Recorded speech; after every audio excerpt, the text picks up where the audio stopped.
The worst dish I have had. Okay, now I'm interested. What is he gonna say?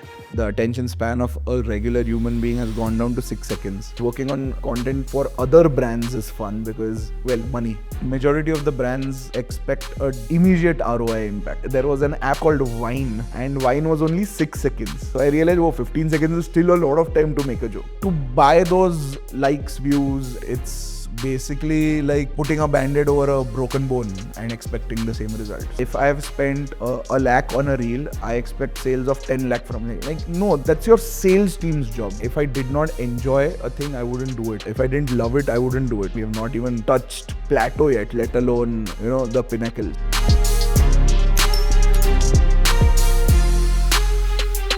Welcome to Refuel. This entire series we are producing for young people in marketing and especially in video related, teams and freelancers. Hello. I'm just going to recount the story of when I had met you. I went for trivia. You were the host there.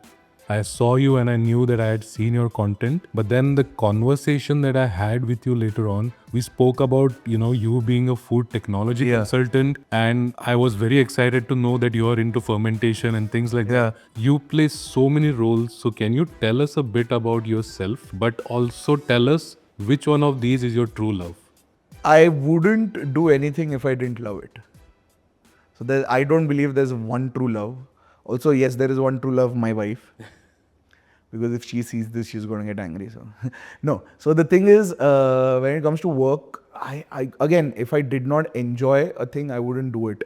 If I didn't love it, I wouldn't do it. So I equally love everything that I do. Like my love for food, the aspect of how to bring about a food product into the thing. I'm not a chef. There's a difference. A lot of people think chefs and food technology is the same thing. No.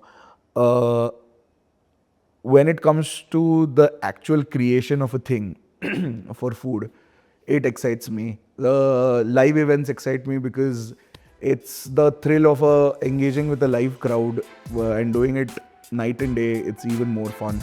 We come to the end of the trivia night. With that, we come to the end of the night. With that, we come to the end of the night. My name is Aditya. You guys were a fabulous crowd. You guys were a fabulous crowd. You guys were a super crowd. You guys were a fabulous crowd. With that, we come to the end of the quiz night. You guys were a fabulous crowd. And as I go up to listen, be kind to the people around you. The world is a pretty shitty place. A little kindness will go a long way. Thank you and good night. Content creation is fun because you get a creative outlet to do that. Working on brands, working on content for other brands is fun because, well, money. So that is the thing. But I also love giving or actually developing content for other people, where a lot of people are always confused about how do I present my work and how do I get on Reels or how do I do Instagram. I'm like, there's not a fixed formula, but we need to find your tone, and that is something also that kind of makes me tickle a bit. I also love training people. I also love teaching. So again, when it comes to the work that I do, there's nothing that I feel is true love as such. Everything that I do, I absolutely love. Otherwise, I wouldn't be doing it. So. Do you think we're close to that time when content creator will be added as an option to the list of doctor, engineer, MPSC, UPSC? It's a bit difficult to say that from my perspective because I'm already an engineer and that has led me to become a content creator, because you cannot be a content creator without having some experience of some sort. I'm not saying that all content creators have to have a degree or something. That's not what I'm saying. But if you truly want to give content of value, you should have a little bit of knowledge and experience when it comes to that. However, that being said, I don't think we are very far off from content creation being a legit career option for a lot of people. It's just the way people will evolve in content, which is more important. I feel we are still in the nascent stages of content creation. We have not even touched plateau yet, let alone, the pinnacle. So I think it's in the nascent stages. People are still looking at the possibilities of what can be. And yeah, there's a long way to go. But yeah, it is a legit career option at this moment of time. I saw your earliest reels, the very first reels, and in that I saw an almost pre-pandemic and post-pandemic Yes. era as well. Yes. So what has your journey been like, and how did the pandemic affect that? So the pandemic hit at the same time Instagram launched Reels. About the same time, I think March 2020 or something like that. And at that time, I did not know what editing a video is or anything like that. So I never really got into, making into Reels. Now, very few people know this, but I used to write a lot of comedy any which ways. So I used to write observation because though I'm scared of stand up is something that I've always loved since I was a kid. So I did a very theoretical way of looking at stand up. I started watching n number of specials and solos and everything to understand how a format of a joke is made and everything. So then after that, I realized what is observational humor, what is anecdotal humor and everything. And I picked a zone which was very comfortable for me, which was observational humor. And then when Reels came out, I realized, okay, let me see if I can, do this. And at the time, Reels, you could only do 15 seconds. Way before that, there was an app called Vine. And Vine was only 6 seconds. So we used to make jokes for 6 seconds. So I realized, 15 seconds is still a lot of time to make a joke. So then slowly got into the rhythm of it and everything. Even at the time, Instagram Reels for 15 seconds, you could edit on the reel itself, like without having a different app. So that is where I learned how to edit. So I'm like, okay, now I'm getting the hang of this. Okay, maybe whatever content I've written way before Instagram happened, maybe you can, start putting it out there and let's see what happens out of it. So worst fruit to exist on this planet is custard apple. Ektar, that name is only wrong. Neither does it taste like custard, nor does it taste like an apple, nor does it look like an apple also. A fruit shouldn't be considered edible if the amount of things that you throw out is more than the amount of things that you can eat. Custard apple is the prime example of IIM freshers starting a business. It means lot of seeds, no ROI. Ask your MBA friends to explain that joke to you. And if you're a fan of custard apple, my only question to you is, who hurt you? Because why do you think you have to work so hard to get so little of love in return? You deserve better. I have also realized why custard apple is called a custard apple, because kashta in Marathi means effort. Custard apple is the perfect example of kashta karat raha, keep doing efforts, पण फळाची चिंता नका करू. Do not expect any fruit in return. So from philosophical angle, custard apple best example, but from food angle to feel hunger, worst fruit. That's how the thing happened, and this happened all during pandemic, where on the first wave you had nothing to do any which ways, and my job at the time was a sales job which was on field, and since the pandemic was on, the field was off and there was literally no work to do. So I was like, okay, might as well indulge myself in this. With a lot of video content, when you open your analytics, Yeah. regardless of how many views you've gotten, you see a sharp drop off around the first 1-2 second mark, where you go from 100% viewers to almost 20%, Yeah. 30%. That's a very regular graph that people see. How do you improve retention? Good hook.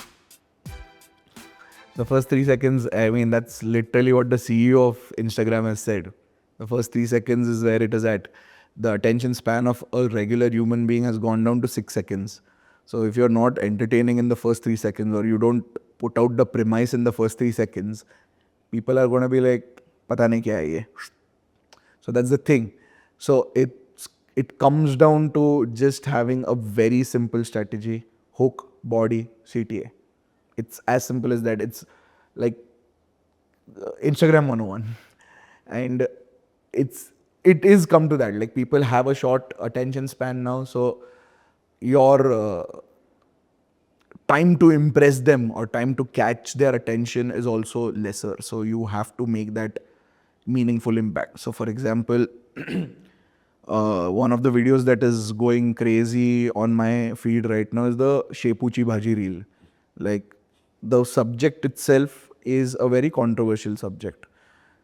Shepuchi Bhaji, for people who don't know, it's dill. Now, dill is used as a vegetable in India. Throughout the world, it is used as a condiment. And I don't like it. So I wanted to put across that I don't like Shepuchi Bhaji. Now, if I just say, I don't like Shepuchi Bhaji, okay, cool. Audience will be like, हाँ ठीक है ना, तो मत खा. But the idea is to invoke a feeling into the people. So then how do you grab attention? The worst dish I have had. Okay, now I'm interested. What is he going to say? So in the first 3 seconds itself, I have created a question mark where people are like, okay, he's giving an opinion of his. If there is one food in the world that causes instant depression just by looking at it, it is Shepuchi Bhaji. Because the moment you see that Shepuchi Bhaji in the kadai, even the kadai is saying, please take therapy, but don't eat this abomination. A bhaji that has the syllables she and poo, how can it taste as a good bhaji? You tell me. And throughout the world, shepu is used as a condiment or a spice to add zing to a dish. But our mothers decided, let's make an entire bhaji out of it. This is the equivalent of saying, let's make ilaichi chi bhaji. Don't even get me started on ilaichi. Now, a lot of you shepu defendants, who in my opinion should be immediately prosecuted by the law, will say, no, maybe you're not making shepu the right way. If you add dal to it and if you add other spices to it, to save one shepu, if multiple characters are added to the bhaji, it doesn't make it a good bhaji. To save one Harman Baweja, 12 Priyanka Chopras were utilized, but it was still a flop. No, you don't tell me shepuchi bhaji can be made interesting. So, once I say the worst dish that I've tasted is shepuchi bhaji, there are going to be two ways of looking at it. Either people are going to agree to the fact that shepuchi bhaji is the worst. That's where the likes come from. Or people are going to disagree on the fact that shepuchi bhaji is not the worst, which they are going to tell me about it in the comments, increasing the engagement. This strategy changes according to algorithms, obviously. It depends on how Instagram shows your videos to people also. So it will first show it to your followers 50% and then a lot of it to your non-followers. If your followers interact with the video, it will show it to more non-followers. If people who are already it keeps on expanding that way. So if you know your niche, if you know where you really can grab the attention of the audience, it's those 3 seconds. And once you focus on those first bit, then it's, I wouldn't say a smooth sailing, but you can sort out that issue at least. Ki, theek hai yaar, even if I retain them for 50% of the time of the video, okay, there was some value added to it. We all know that these platforms want to make money. Yeah. And the way they make money is by showing advertisements. Yeah. And for content creators to pay for, boosting their content, which is again, advertisements really. So, does that help a content creator who's starting off? I feel content creators should not boost. I feel. Again, this is a personal opinion which I have, because then you set your precedent in a way where you seek validation in those numbers which are something that you are purchasing. I'm not saying it is wrong, it is right or something like that. But if you truly want to establish yourself as a content creator first, unless you understand what is working, what is not working, you'll never get the idea of how to build your own brand. Now, for example, if I might put out a video and I love that video, but the audience doesn't, does that make me a failed content creator? No. It just means the audience that is already following me did not expect that content piece from me or did not like that content piece. But just to satisfy my ego, if I boost that post, one, you will get those numbers, but are those people actually going to truly follow your other content pieces when they do? And to buy those likes, views, and in some cases followers is not going to remedy it. It's basically like putting a band-aid over a broken bone and expecting the same result. So it's not going to help out. So brands is a different ball game altogether. When it comes to brands, boosting post helps because they want to have a awareness of that brand existing to the market, because there's a direct product that they are selling.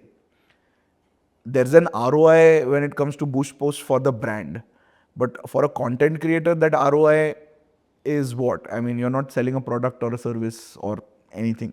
So I feel boosting post for content creators is not a very wise thing to do. So when it comes to brands using video content in their marketing, especially on social media, Yeah. what is one thing that you admire about the way they're using it, and what is one thing you hate and you feel they could do better? The one thing that I admire about brands using video is they have kind of democratized the concept of creating awareness about their brand. Like it's not just the big celebrities anymore and everything. A lot of brands, I'm not saying all the brands, but a lot of brands are aware that even a person with a low follower count can have an impactful conversation which could affect the way the brand is perceived. Now, very good brands who have a good, robust content strategy will look at social media as, again, just that social media, where either people are talking about the brand and they're talking about the concept that is working. Instead of just focusing on the sales, which majority of the brands do, what happens is majority of the brands expect a immediate ROI impact. कि if I have spent a lakh on a reel, I expect sales of 10 lakh from it. Like, no, that's your sales team's job. This is not your marketing team's job. Your marketing team's job is assist the sales team job. So as content creators, we are not salespeople. We are not salespersons. Can you take us through one or two of your experiences? Maybe the MPL one or Sony Sports Network or any of the other ones that you've done, Yeah. where maybe you could tell us how you received the brief, how you went about designing it, and maybe what were some of the hurdles. For MPL, I represent a team called Ratnagiri Jets. Now, they came up to me and said, ki, this is what we want you to have, where we want people to know about the team, Ratnagiri Jets and everything, and the core values of the team, primarily on unity and how teamwork and how, it's a entire unit that has come together, and they were back-to-back champions at the time and everything. So there was a winning mentality in them and everything, and it was a good environment in it. And another brief was that we want to connect with the Ratnagiri or the Konkan audience and everything. So then the biggest boost I had was like freedom of language. You can, utilize Marathi, you can utilize English, you can work on that bit and everything. So how I went about it is my style of content and skit styles of content, because I had to do a lot of skits with the players or the team members and everything. So to get team members, I designed the content creator to be a character. Like, a lot of these people are just annoyed कि अरे अपन cricket team है तो इधर content creator की क्या ज़रूरत है. And that content creator was brought in as a disruptive factor, in the sense कि he not disrupt the team, but he is one of those factors who's trying to really gel with the players but failing, because the team unity is so strong and the players are so strong, and each player has a character and each player is well known. Boys, bowling practice done? Done. Boys, batting practice done? Done. Boys, afternoon sleeping practice done? आता झोपायची practice का अरे, तुमची उद्याची match कोणाच्या against आहे? पुण्याच्या आगे एक्झॅक्टली. आणि ती मॅच आहे दुपारी, आणि पुणे एक्सपर्ट आहे वांगसुंग सिंग दुपारच्या झोपण्यात. To beat the best you have to think like the best. चला, 1 वाजले, मी चाललो झोपायला. हा ओनर सर, कॉन्टेंट क्रिएटरची झोप उडवायची. So then we tried to play around with that. We utilized all the bowlers, and we tried to since it was a sports thing, we tried to make subtle jibes at our opponent teams and everything. Where, we did a very easy one that, अरे पुणे का match है 1-4 है ना, अपन ही जीतने वाले हैं, दोपहर का मैच है and all. So these were the well-known relatable jokes that are already out there, but then how do you execute it? How do you create that into a skit? That was the task. One of my favorite videos of that is we were playing against Kolhapur, and I did a video where the bowlers are practicing and everything. And I go up to them and like, "Arey, good job, boys. Now white ball practice is done. Now you go to red ball practice." They're like, "Why red ball practice? It's a T20 event." I'm like, "No, we are playing Kolhapur, no? So you have to have red ball practice." Like, "No, but what is the agenda behind this?" I'm like, "No, you have to be prepared for Pandra and Tamda."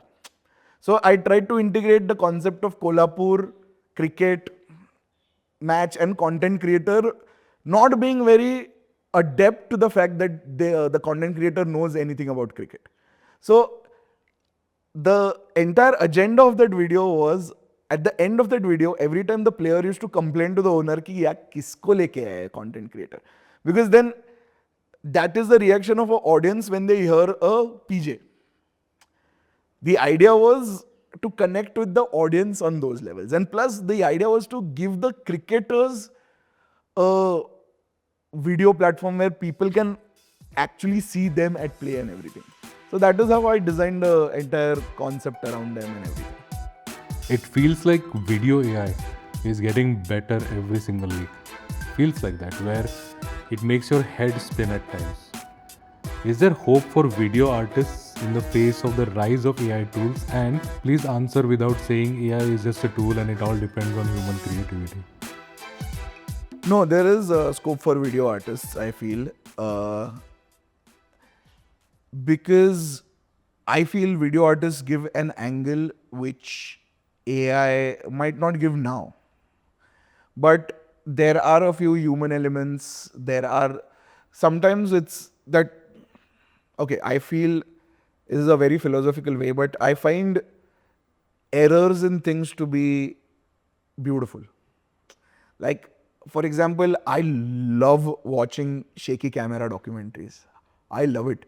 It gives an entire perspective of how that situation was made in that moment of time. The cameraman or the person who was in a documentary had to move around. I love that. And AI can try to replicate it, but that human element is still going to be a human element. When it comes to video artists, I like that sometimes there's that, like a flare of light that was missed out, or the way a character was designed had a slight error or of sorts and everything. So I like that. I enjoy that. So I feel, in my opinion, video artists are and still will always be prevalent. And I think there's beauty in that. After a point, there is only so much AI content. When you decide to work with a video team or freelancer, what are the red flags and green flags that you look for? When I work with a freelancer, the one red flag that I see is if the freelancer is not open about communication. If like even basic things like, even if it is a basic thing like, hey, let me know what your commercials are, everything. And even that takes like 7 business days to get back to, and also it feels like a red flag of sorts. Unless when they're obviously busy or medical emergency, that is understandable. But it's a different thing altogether. A green flag I see in freelancers is, again, for me, it's all about communication.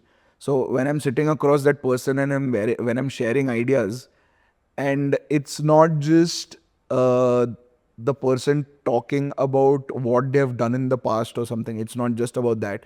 But they're like, oh, how about we do this, in a very this. So I like people who are very flexible on that, on the go kind of a thing.